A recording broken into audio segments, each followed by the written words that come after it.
And again, we can combine that, example 4 and example 6. 8th notes with that pattern, 16th notes with that pattern. 3, 4, and.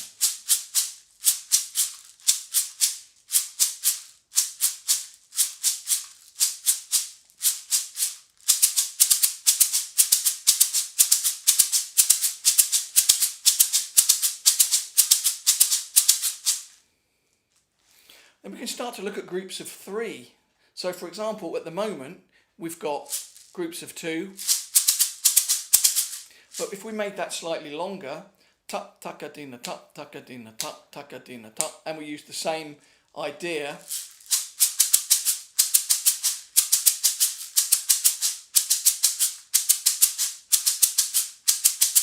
This is the basis for example 7, where we use the grouping of 3, 3, 2, as we did earlier in the cajon lessons.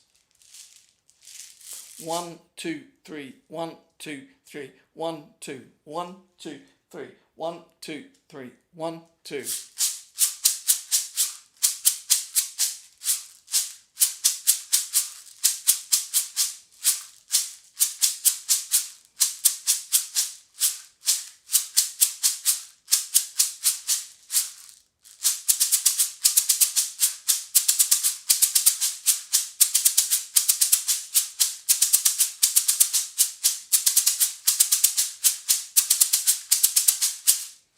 Notice how the accent coming backwards is not as loud as the or as staccato as the accent going forwards.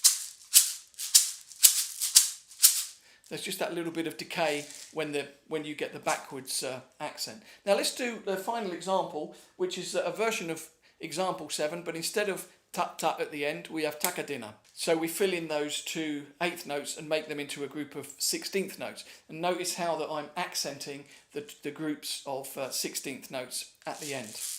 3, 4, and.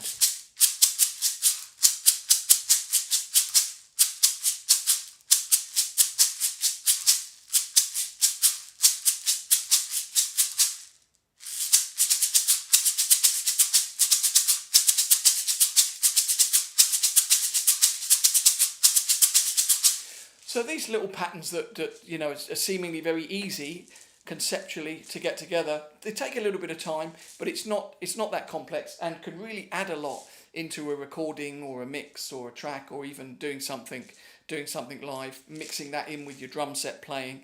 It's all very you know, usable material and works really well in the studio. So I hope you enjoy it, and I look forward to seeing you next time for another random instrument.